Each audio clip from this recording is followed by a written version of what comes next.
superfície é a série de mensagens que a gente começou nesses últimos dias.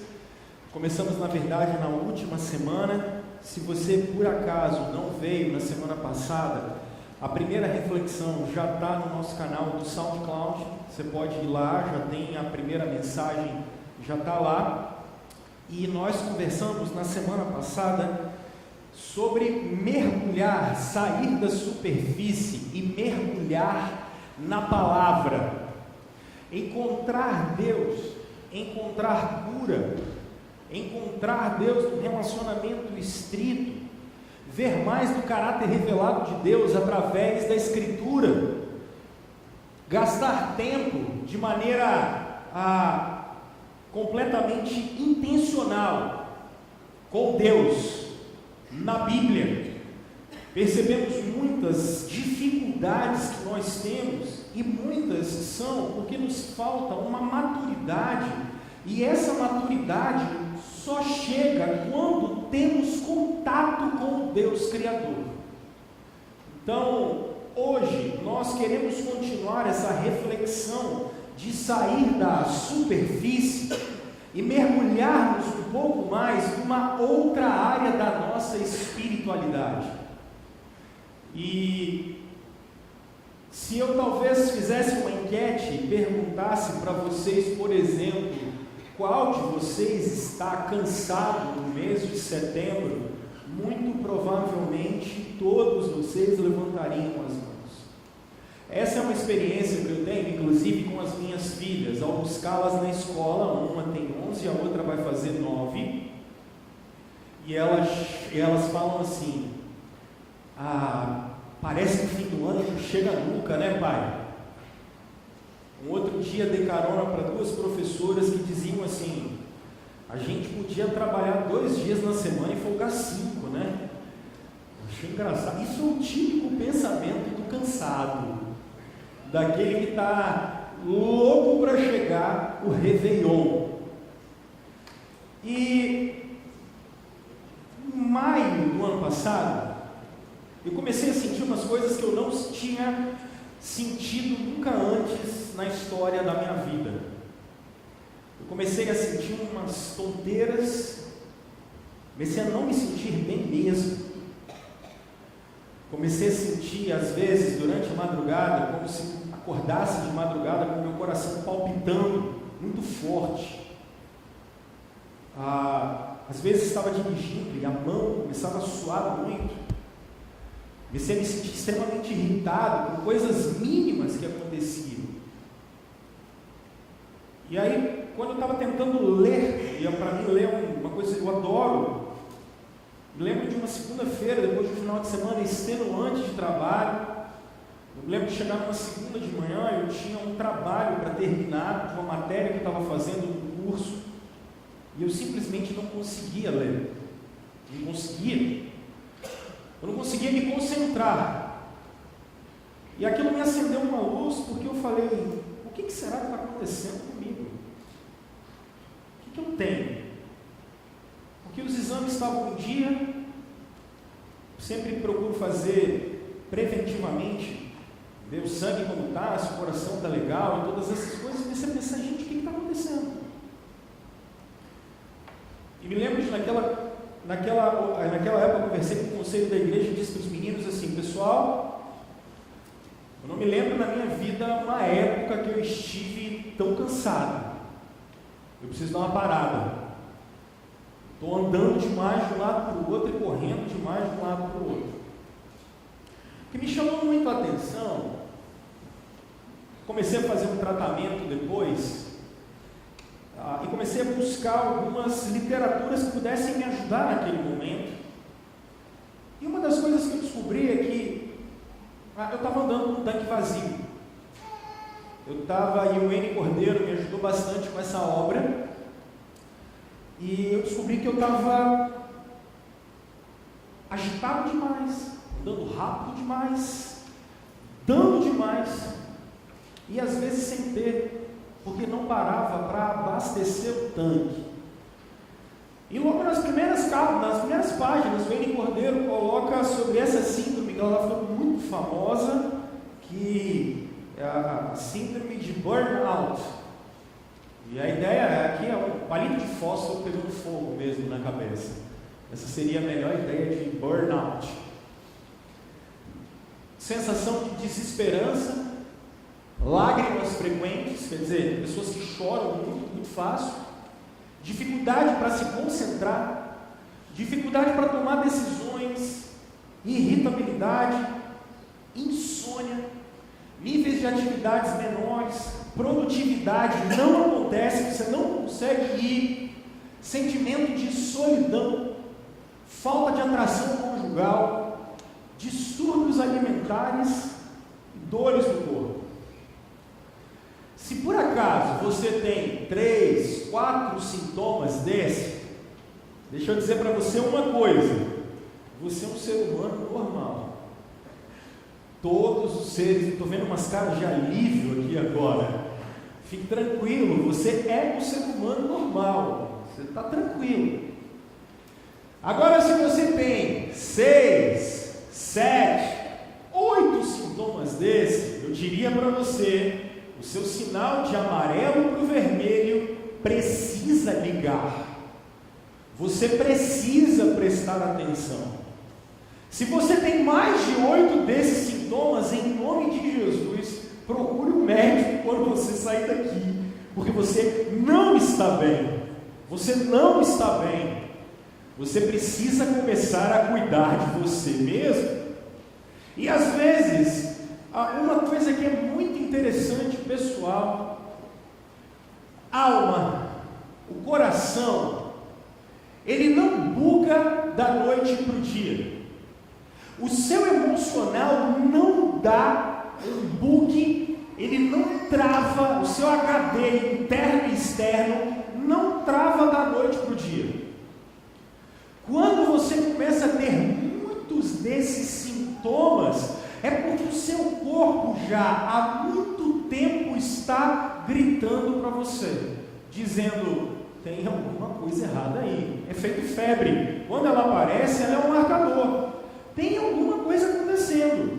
E nós precisamos observar isso, porque essas situações, elas estão cada vez acontecendo em pessoas mais novas. Só para vocês terem uma ideia, o índice de suicídio no mundo diminuiu, mas no Brasil aumentou, e especialmente entre jovens. Percebe? Sintomas emocionais cada dia mais rápido e mais novos, eles começam a aparecer. Nós tivemos um aumento de 2,5% de crise de suicídio entre jovens. Quando esse número passa para depressão e aquilo que a gente pode chamar de doenças da alma, esse número aumenta muito mais. E eu trago o Ricardo Agreste hoje para a nossa conversa, porque o Ricardo falou uma coisa muito interessante. E aí eu queria que nesse primeiro momento a gente prestasse atenção nisso, por favor. Tenha você a idade que você tem. Eu acho que aquela frase ali em cima: o mundo moderno nos fará trabalhar menos, as tecnologias nos ajudarão a trabalhar menos, é a maior falácia que já inventaram. E eu me lembro de ser criança e ouvir isso. Não, lá no futuro a gente vai ter computador. Eu sou da década de 80. Aí, cara, a gente vai apertar um botão e trabalhar menos. O problema é que isso não aconteceu. Vocês trabalham mais, vocês têm mais atividade, vocês estão completamente conectados. E o que me chama a atenção é isso, porque é muito normal você ter um neto, um filho, ou talvez você mesmo tenha um momento que você deveria estar com a sua família, e aí o seu corpo está sentado na mesa ou assistindo um filme, você e seu filho, você e seu neto, ou tomando um café, você e o vizinho. Só que a sua mente está dentro de um aplicativo, respondendo uma mensagem para alguém que está do outro lado do mundo. Você está de corpo presente no lugar, mas a sua mente está lá em Brasília com o cara que você está conversando com ele. Ou você está vendo notícia, e notícia é um inferno. Você começa a fazer assim, ó, e feed de rede social. Então é terrível. Você vai ver na vida dos outros, então você não para mais. E o mais interessante é que seus olhos estão na tela do telefone. E pense, você tem ideia de quantas cores tem a tela de um telefone? E até para vocês que são mais velhos, você já imaginou que bomba de adrenalina é essa? Todas as vezes que você faz assim, como o seu nervo óptico ele reage a isso?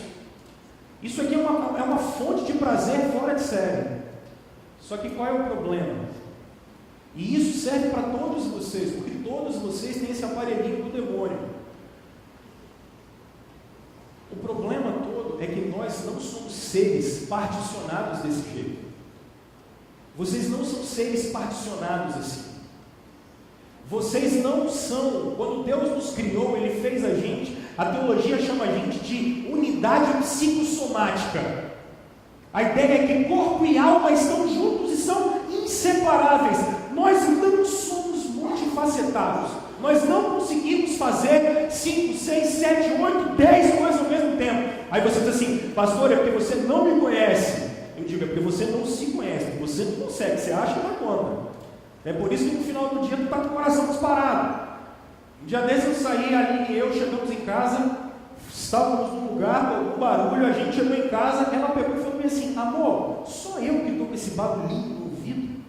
Não tem aquele barulhinho de 6 horas da tarde, que você está assim, parou tudo, aquela doideira, e começa a ter um assim.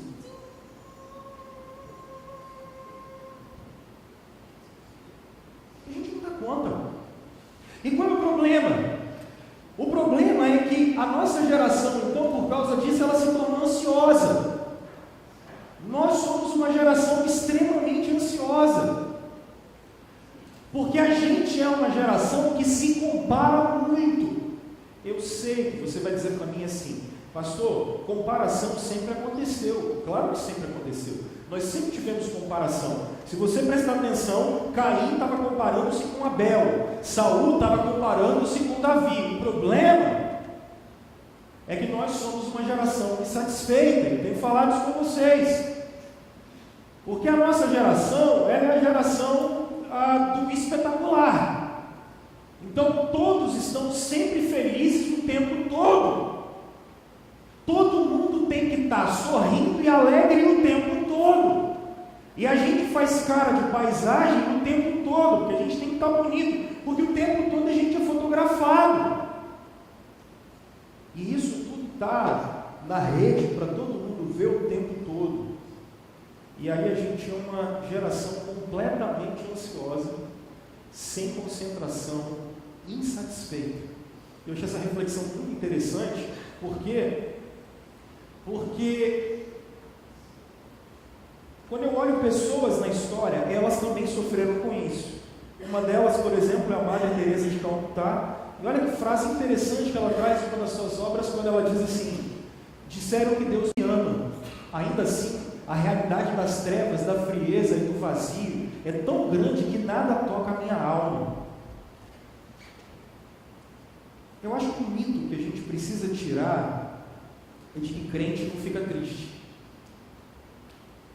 A gente precisa tirar o mito de que depressão é coisa do diabo. Eu acho que tristeza e doença faz parte da condição decaída da gente. A gente precisa entender isso. Sofrimento, cansaço, fazem parte da nossa condição humana. Somos seres humanos, e porque somos seres humanos, sofremos. E porque somos seres humanos, passamos por dificuldades. A alma da gente fica triste. Trago um exemplo histórico grandiosíssimo, além da Madre Teresa, que é o Spurgeon, por exemplo, grande pregador do século XIX. Spurgeon diz: o ministério é uma atividade que desgasta o cérebro, força o coração, drena a vida de um homem, se ele realizar como deve. Há relatos de que Spurgeon, por exemplo, se sentia às vezes tão desesperado com a própria vida, que ele simplesmente fugia e sumia e ficava 7 dias sem ninguém saber onde ele estava. Se Spurgeon entrasse numa igreja outro dia, ele ia tentar expulsar o demônio dele. E ele só estava triste. Ele só estava cansado. porque algumas atividades realmente deixam a gente cansado. Mas trago um exemplo, talvez não religioso, mas um exemplo político. Abraham Lincoln diz: sou agora o mais miserável dos homens viventes, se melhorarei? Não posso dizer, tenho terrível pressentimento que não. Escreve isso em uma das suas cartas. Pastor, mas são homens, são falhos. Eu digo para vocês, e o Moisés? E o Ricardo estava fazendo a gente refletir um dia desse. Vocês já imaginaram o Moisés? Não posso levar todo esse povo sozinho. Quando o livro de Números conta os soldados de Israel, são 600 mil homens, de 18 anos para cima. Se você fizer uma conta simples e multiplicar isso por 3, 4, 5, Moisés tinha 3 milhões de pessoas para tirar do Egito e levar para a terra prometida. Em determinado momento do seu ministério, Moisés diz assim: essa responsabilidade é grande demais para mim. Vocês são 300, e tem hora que eu falo para Deus, isso é grande demais para mim? Imagina 3 milhões de pessoas. E aí ele está dizendo assim: se é assim que vais me tratar, olha o que Moisés diz: mata-me agora mesmo. Esse cara está triste ou não? Esse cara está cansado ou não? É um homem de Deus? É. Mas é homem. É homem. Faz parte da nossa humanidade. Eu trago um outro exemplo para vocês. Elias, depois de enfrentar os profetas de Baal, ele contra 8 centenas de profetas de Baal e de Astarote. Depois que ele ganha essa batalha, Elias teve medo e fugiu para salvar a vida, porque Jezabel olhou e falou: eu mudo meu nome se eu não matar o Elias. Ele foge. Em Berseba de Judá, ele deixou o seu servo e entrou no deserto, caminhando um dia. Chegou a um pé de gesta, sentou-se debaixo dele e orou. Olha o que ele pediu: a morte. Já tive bastante, Senhor. Tira a minha vida. Eu não sou melhor do que os outros. Um grande homem de Deus, mas é homem. É homem. E nós não podemos nos esquecer disso.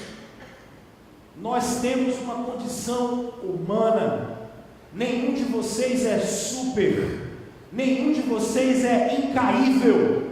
Nenhum de vocês tem uma resistência absurda. Vocês são homens falhos, degenerados pelo pecado, falhos por causa do pecado, homens de Deus, mas são homens falíveis. A vida de vocês vai como um sopro.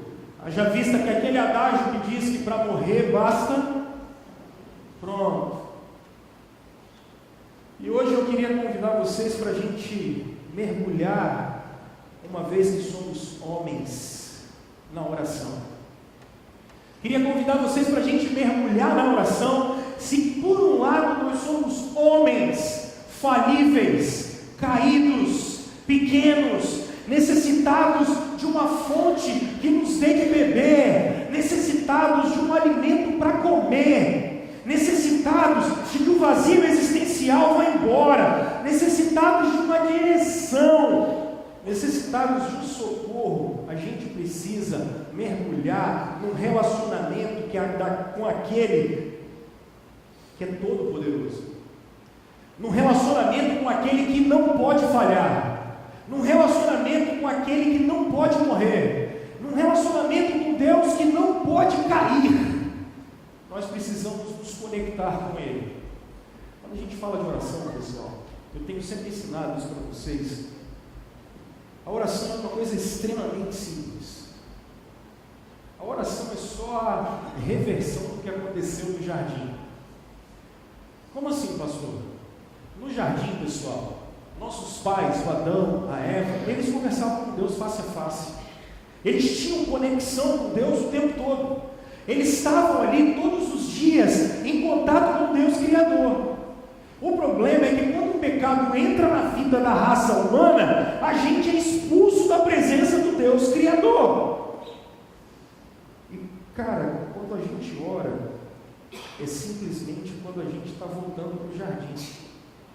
A gente está voltando para a presença de Deus. Não tem nada cabalístico na oração. Não tem esse negócio de que eu vou lá, porque o irmão vai fazer uma oração forte para mim. Ai, cansaço que dá isso. Conexão com o Criador novamente. Foi esse o caminho que Jesus abriu para a gente. E para isso, eu trouxe o exemplo de um homem, Jesus, que também é Deus. Mas que esse homem perfeito vai passar metade da narrativa dos evangelhos em conexão com Deus, em oração. Jesus ora o tempo inteiro. E se você quiser abrir a sua Bíblia no Evangelho de Lucas, no capítulo 22, Jesus está num momento singular da vida dele, e o texto, no verso 39 em diante, diz para a gente assim: como de costume, Jesus foi para o Monte das Oliveiras. Aqui, Monte das Oliveiras significa azeite ou oliveiras amassadas, azeite escorrendo. E os seus discípulos o seguiram.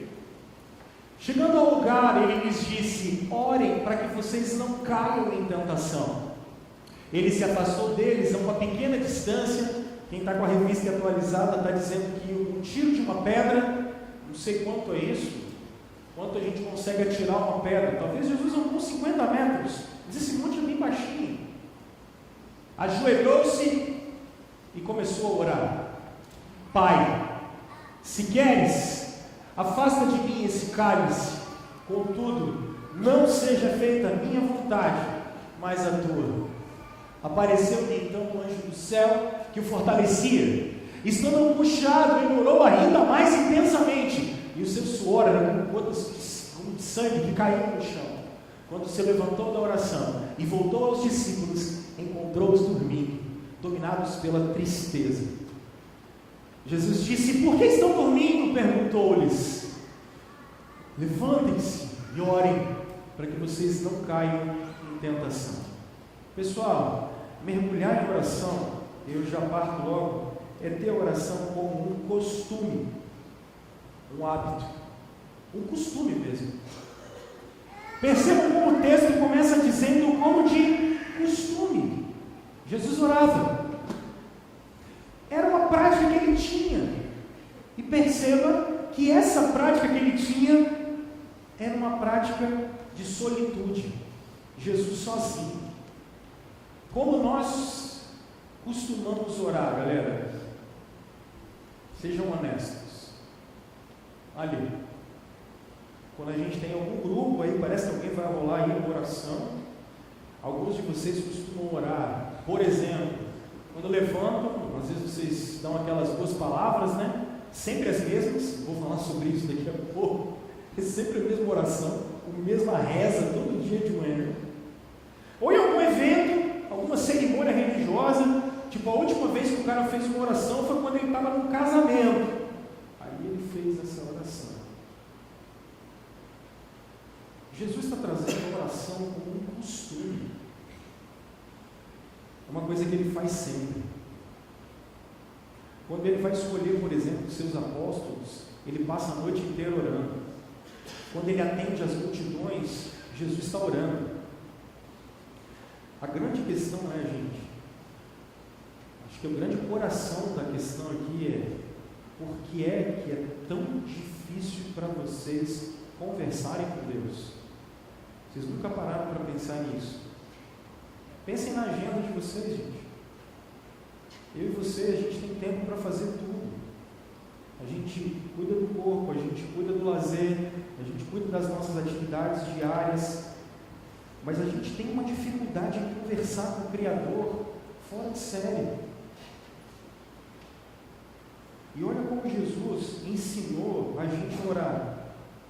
Ele diz assim: quando você orar, vá para o seu quarto, feche a porta, ore ao seu Pai que está em secreto. então seu Pai, que vê no secreto, o recompensará. Eu botei 3 causas aqui de por que a gente não ora. Primeiro, porque vocês têm uma mente acelerada. A mente de vocês é acelerada. Vocês vivem correndo de um lado para o outro. Tem alguns que têm o dom do atraso. O cara nunca consegue chegar no horário. Ele fica correndo de um lado para o outro. E não estou falando que ele tem que trabalhar, não. O cara não consegue chegar no horário nem para exame de sangue de manhã. Ele não chega no horário nem na hora de conversar. No almoço de família do domingo, era para chegar meio-dia, ele chega meio-dia e 40. E todo mundo está com fome esperando o miserável para começar. Vivem atrasados.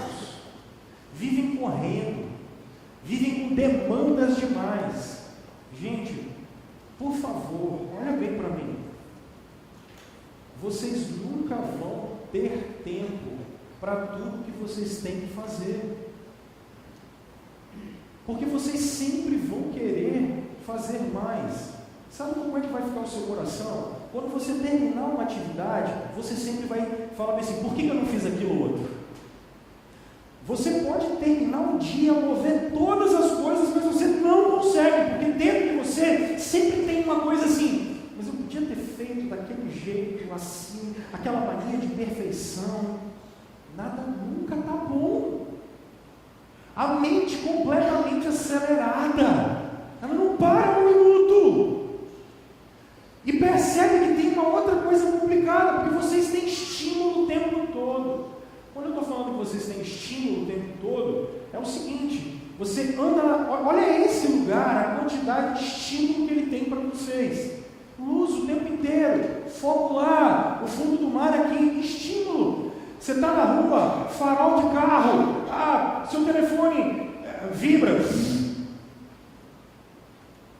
Percebe assim, é só eu, que quando eu estou dirigindo e o telefone fica do lado, ele começa a vibrar, me dá aquela ansiedade dos infernos. É só em mim que isso acontece? E quando você não atende, não dá vontade de roer a unha, que você fala assim, meu Deus, quem será? E tem hora que você fica... Fizemos uma viagem no ano passado, o Kleber me deu o privilégio de viajar com ele com o Val ano passado, a gente foi para o Ceará, e na hora de ir foi engraçado, porque o voo que tinha, ele deu errado, a gente ficou umas 6 horas esperando no aeroporto, e aí o voo que era 4 horas da tarde, a gente pegou 10 da noite, ele adora lembrar essa história. Foi muito interessante porque daqui para Fortaleza a gente pegou o voo e me chamou a atenção a minha filha mais velha do meu lado. Eu estou sem telefone aqui, mas você sabe, a geração dela, ela tem 11 anos, não tinha internet. Eu não tenho jogo no celular, exatamente porque eu já tive muito problema quando era criança, eu vivia jogando, eu sou da época do Super Nintendo. Então, como eu vivia jogando, eu não comprei jogo, porque eu sei, quando eu era moleque, eu era terrível. Então, para evitar a fadiga, eu tenho uma mulher que dá 2 filhos, além de vocês, eu não mexo com isso. Ela ficava só fazendo assim. E minha filha, você está fazendo o quê? Nada. Não tinha nada para fazer. Mas é o estímulo, não consegue ficar sem estímulo, a mente acelerada. É quando você não tem nada para fazer, aí o que você faz? Você vai ter que futucar em alguma coisa. Eu estou usando o telefone aqui, mas isso pode ser outras coisas, mas é a mente acelerada. Para aqueles que são mais velhos, talvez, vocês tenham um problema com televisão. Acontece muito. TV é um inferno, a gente não consegue parar, porque é estímulo o tempo todo, é entretenimento o tempo todo, e nunca está bom, mente acelerada. Só que o que acontece? Nós começamos a viver várias doenças da alma, porque a gente não está conseguindo parar e desacelerar a cabeça. E uma outra coisa engraçada é porque falta intencionalidade. Deixa eu te dizer uma coisa. Vou fazer uma enquete simples. Quem está aqui agora, nesse exato momento, louco para chegar amanhã, 8 horas da manhã, porque vai fazer a melhor coisa da vida? Levanta a mão.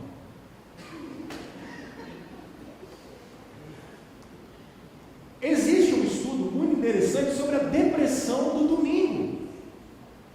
Algumas pessoas, quando dá sábado à noite, isso é sério, Quando dá sábado à noite, o cara se desespera, porque domingo é quase segunda.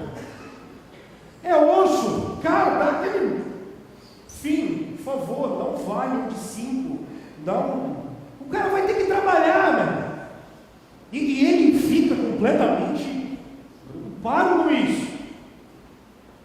Porque se eu falar assim, ei, vocês amanhã preferem ir para a empresa, o pessoal que trabalha na educação aí, prefere ir pegar aquele monte de menino, ou vocês preferem, a gente vai lá, o dia de sol, ou a gente, vamos pegar uma praiana, vamos dar uma olhada, tomar uma água de coco, a gente fica lá na areia, dá um mergulho, volta, dá aquela chacoalhada no resto do cabelo. Com toda certeza vocês preferem a segunda opção. Alguns que são mais sensíveis vão falar, não, pastor, eu prefiro, como diria o sábio de Javan, um dia frio, um bom lugar para ler um livro, o pensamento lá em você. Você não quer, mas você tem que fazer. E nos falta intencionalidade na hora de orar, porque não é costume. Não é costume. E quando eu estou falando, é mais ou menos assim, Paulo, em Efésios no capítulo 6, do 10 ao 20, Paulo manda, dentro de um dos conceitos que ele fala da oração, ele nos manda orar no Espírito. E orar no Espírito não é ficar rodando, sapateando, falar não sei o que ninguém sabe o que é.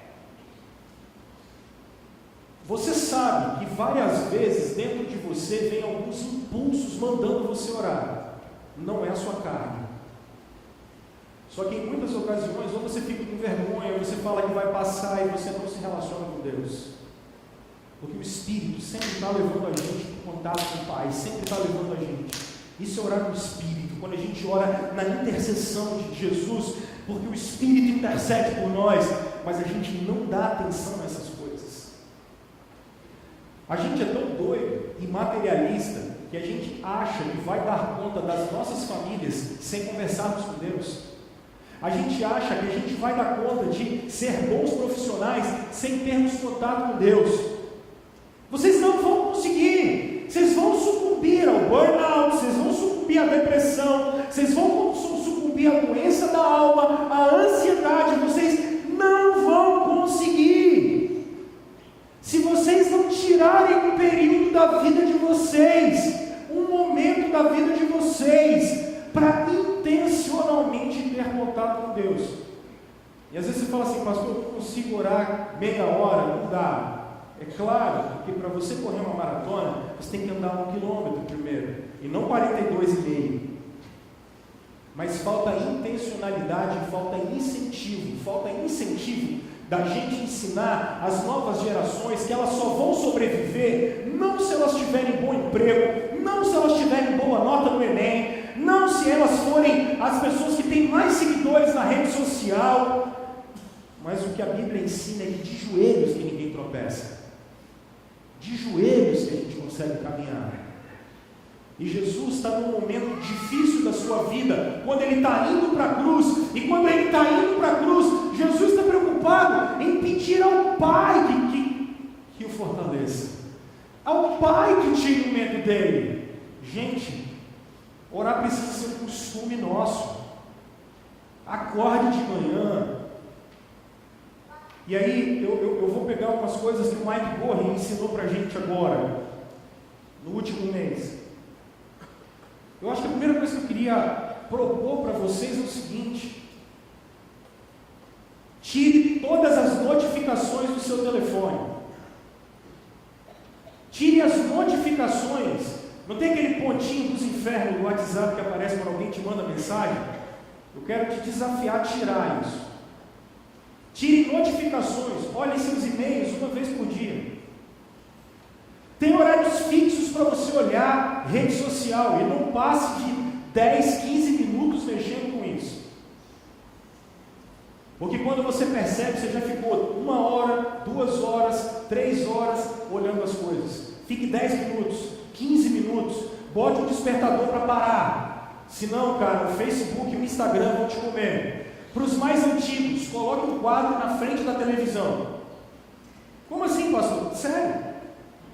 Bote a televisão num lugar em que você não saiba onde está o controle. Porque quando você vê, o filme tem 2 horas de duração, o que é muito maravilhoso. Eu tenho hobby de assistir filme, eu adoro. Mas quando você presta atenção, às vezes você assiste 2, você já perdeu 4 horas da sua vida. Elas não voltam mais. Coloque o controle no lugar que você não acha. Não tem mais boa noite ao William Bonner, não tem problema. Ele vai sobreviver sem você.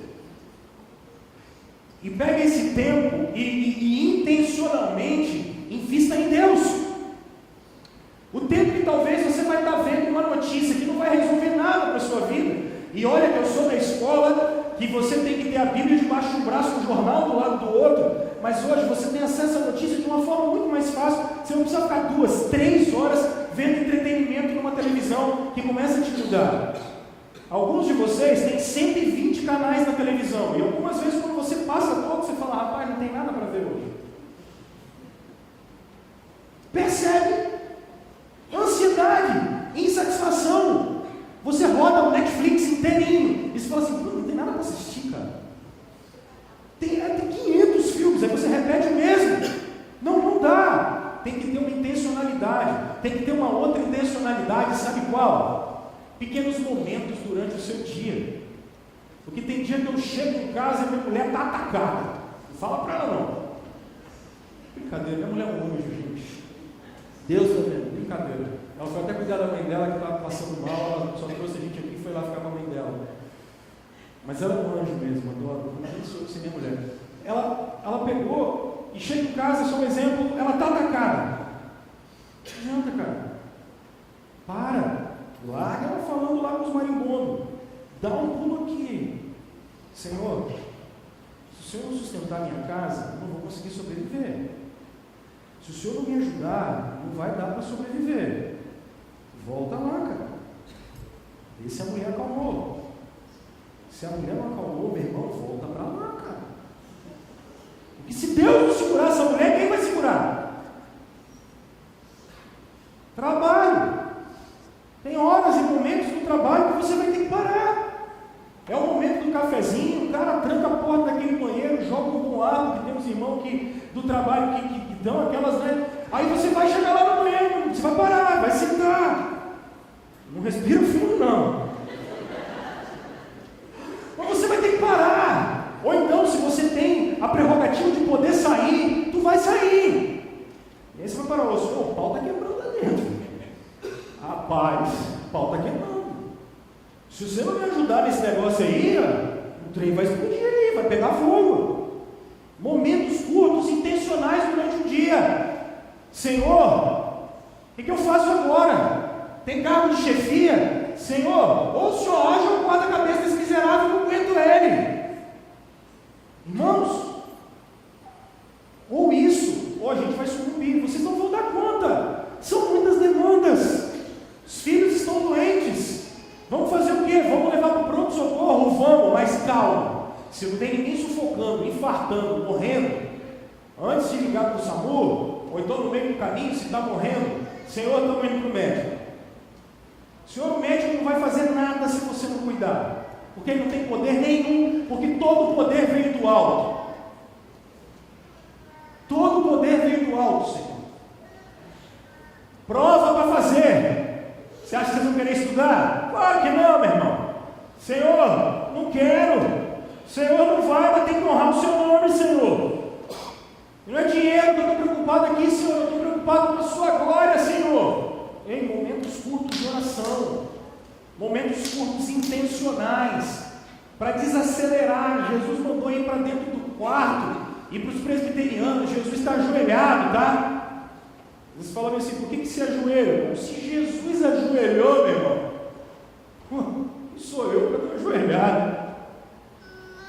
Postura de coração, postura do coração, oração como um ato intencional seu. Mas, a segunda coisa, mergulhar na oração, é compreender que além de um costume, um hábito intencional, mesmo que eu não queira, é um tempo de ter uma relação de intimidade. Aqui, eu separei esse versículo que eu achei ele grandiosíssimo, grandiosíssimo, porque é um momento em que nosso Senhor está indo para a cruz. No outro dia, à tarde, Jesus já vai estar morto. Nessa noite ele vai ser preso, julgado de uma maneira espúria, e ele vai estar morto no outro dia.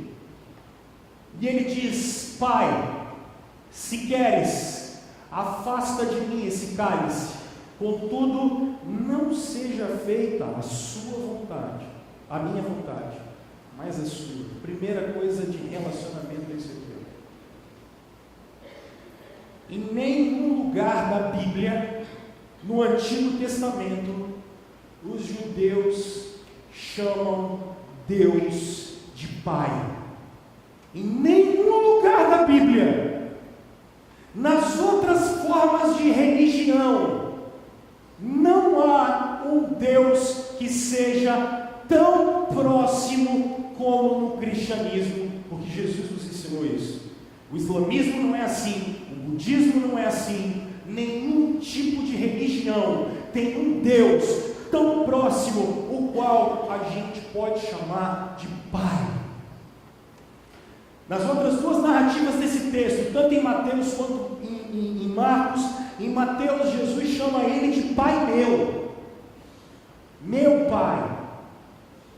Em Marcos, Jesus chama ele de, em aramaico, que se chama papaizinho. Jesus está num momento de dificuldade, onde ele vai sofrer o maior sofrimento de um ser humano, e Jesus se relaciona de maneira íntima com Deus. A pergunta é: você pode com o seu coração chamar Deus de Pai? Você conhece esse Deus como um Pai? As experiências que você tem com Deus são experiências de alguém tão próximo assim a você? Ou Deus é uma entidade superior?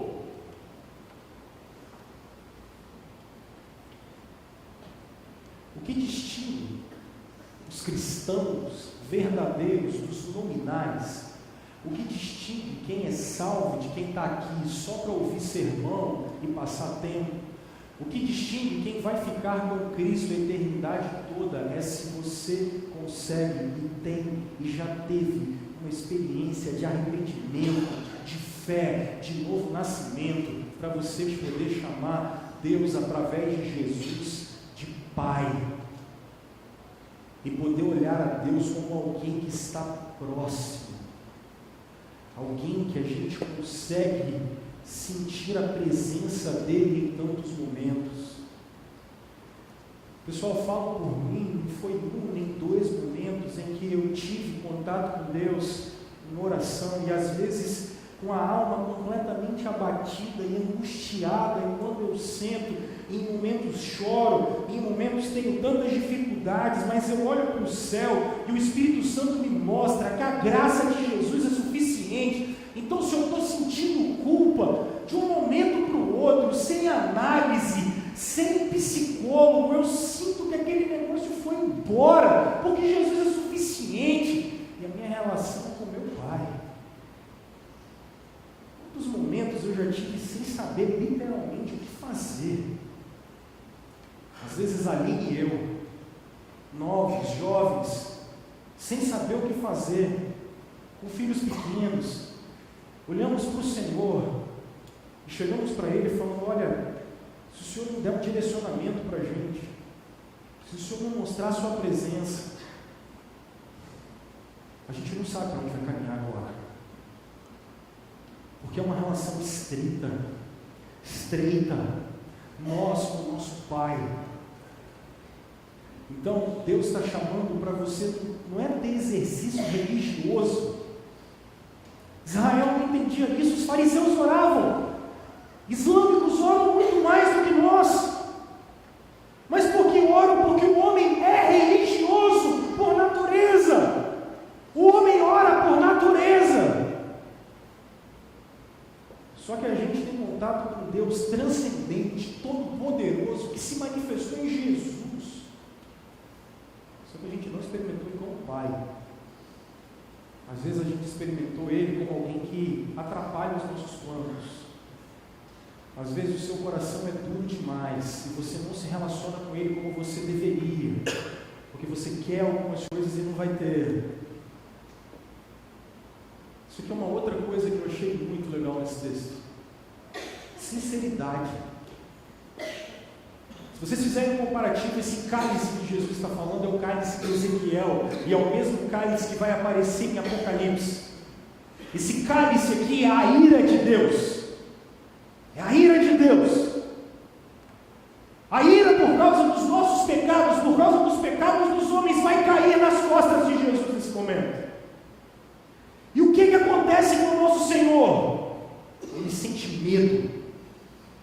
Mas Jesus não está com medo.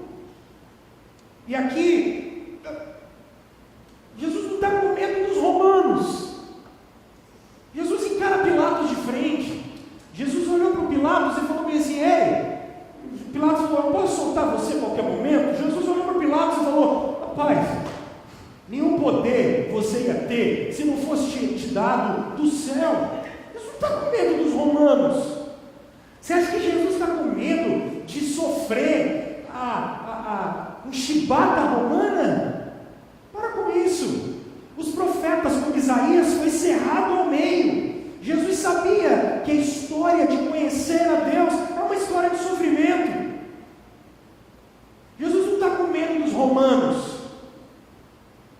O medo de Jesus é saber que Ele vai para aquela cruz, e quando Ele vai para aquela cruz, e Ele repete o Salmo 22, quando diz: Deus meu,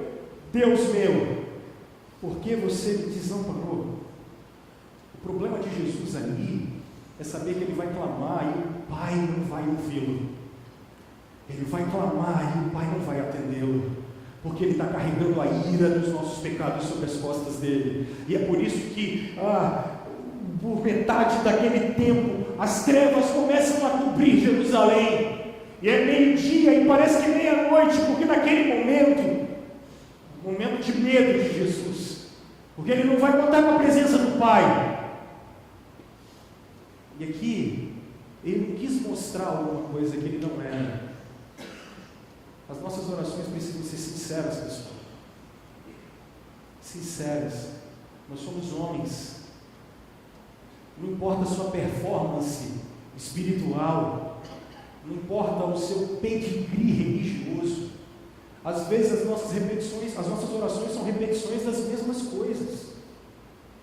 Às vezes em público a gente ora a mesma coisa o tempo todo, e isso só demonstra falta de vida com Deus. Só repetições, frases decoradas.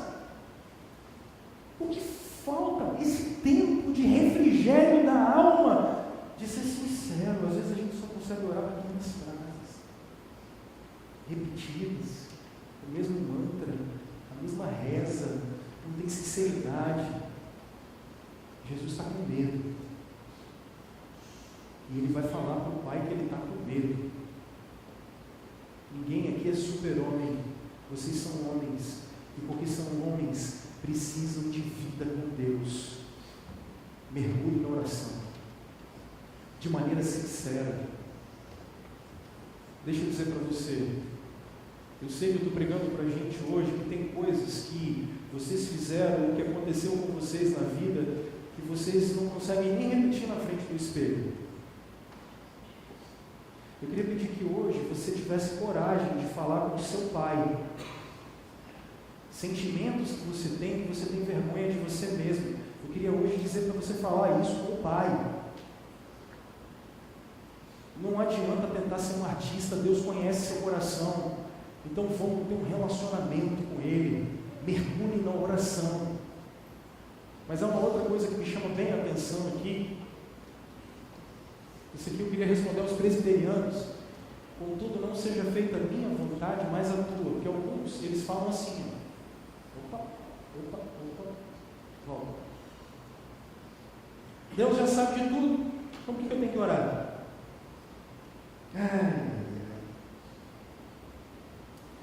Quem disse que a oração é para mudar a vontade de Deus? A oração nunca foi para mudar a vontade de Deus. E deixa eu dizer uma coisa para vocês. Calvinistas não são deterministas. Vem aqui para a gente conversar sobre livre agência depois. Está te faltando algumas informações. Isso é um erro teológico crasso. É um erro teológico terrível. Dos ultra-calvinistas, que não somos nós. Nós não acreditamos nisso. Deus sabe de tudo, então para quem eu preciso falar? Deixa eu te dizer uma coisa. Há coisas que são reveladas por Deus e há coisas que não são reveladas por Deus. Nós não sabemos. O que não está revelado não interessa para ninguém, a gente se sujeita. Quando eu estou chamando vocês para mergulharem na oração, eu estou chamando para vocês terem uma relação de sujeição à vontade de Deus e de sujeição a um relacionamento íntimo com Ele. Há lugares do Senhor para vocês conhecerem. Há faces de Jesus para vocês conhecerem que vocês não têm ideia. E se nós não mergulharmos no contato com Ele, nós não vamos conseguir. E uma outra coisa é a gente ter uma relação de vulnerabilidade com Deus. Tem um cara chamado B.B. Warfield, e ele faz um arrazoado sobre esse texto. A expressão Jesus estando angustiado, há 4 expressões gregas para a angústia de Jesus. Todas elas se resumem em angústia mental de Jesus. É uma agitação mental que ele tem. Jesus está num momento em que a sua mente não consegue parar um minuto, tamanha sua angústia, e ele sua gotas de sangue. Porque nas nossas orações a gente precisa mostrar vulnerabilidade para Deus. Mostrar para Ele os nossos pecados. Falar para Ele as nossas fraquezas. Falar para Ele: eu tenho queda nessa área. Eu tenho problema com isso. Eu tenho problema com aquilo. Eu sou irresponsável aqui. Eu preciso melhorar nessa área aqui, ó. Vulnerabilidade. Olhar para Deus, dar nome, para ter relação com Ele. Uma relação de pai, uma relação de sinceridade, uma relação de sujeição, mas mergulhar na oração é mergulhar na vulnerabilidade, porque vocês são homens e precisam mergulhar em Deus. O que você leva para casa? Primeiro, Jesus está no Getsemane. Cria um jardim de oração para você. Para quem entrou na minha sala aqui embaixo, quando você senta nas cadeiras que tem na minha frente, você vai ver que eu coloquei do lado assim, um negócio, uma frase, e atrás da porta uma outra frase. Uma do solteiro e a outra eu não lembro, acho que o autor é desconhecido, mas as duas sempre me lembram da oração. Ali por algum tempo foi o meu jardim de oração. Hoje não dá mais, porque tem livro espalhado para tudo quanto é lado, eu preciso dar um jeito naquela sala. Então ela não me remete à calma. Se tem uma coisa que não me remete à calma, é aquela sala. Eu não posso parar para orar ali. Não é meu jardim de oração. Não é um lugar que eu vou parar para conversar com Deus. Não é. Não posso. Você precisa ter um lugar que você para encontrar com Deus. Um local que é você e Ele, que você possa visitar todos os dias, que é o seu ponto de encontro, é o Éden. É o lugar que você se encontrar com o Senhor. Dica: horário fixo. É um compromisso que você tem. Pastor, mas eu já tenho um monte. Abandona os outros e corre para esse, cara. Abandona os outros, porque sem esse tu vai bugar. Mergulhe no relacionamento com Deus. Qual é o lugar? Às vezes na sua casa não dá, porque é menino, é mulher, é homem, é vizinho. Beleza. Então, você vai tirar um dia, um período, um horário. Às vezes é no meio do trabalho, é um tempo, um lugar. Pode ser no meio de todo mundo, mas é melhor que você esteja separado. A espiritualidade dos monges nos ensina isso. Você precisa ter um jardim de oração. Um lugar para você se encontrar com o Senhor, você e Ele. Vocês dois. Marca na sua agenda, todo dia. 6 horas da tarde, 7 horas da noite. Segunda coisa, uma cultura sincera de oração. Uma cultura sincera. Eu quero me relacionar com Deus. Eu vou priorizar isso na minha vida. E por fim, cara, creio que Deus responde orações. Olha só. Verso 23 diz que Jesus orou e um anjo veio fortalecer ele. Se você começar a ter uma cultura de relacionamento com Deus e mergulhar na oração, você não tem a menor dúvida que Deus responde às nossas orações. E eu queria convidar você nesse momento para você orar. E no tempo de oração nós vamos cantar uma canção para a gente poder encerrar. E eu queria, diante do que a gente conversou aqui hoje, eu queria que você conversasse com o seu coração e com o seu pai. Para você ter um tempo com o seu pai. E sair daqui comprometido a ter uma vida intencional para Deus entrar no seu coração, Deus mexer dentro de você. Vocês são homens, e por serem homens, vocês precisam de Jesus. Por serem homens, vocês precisam de relacionamento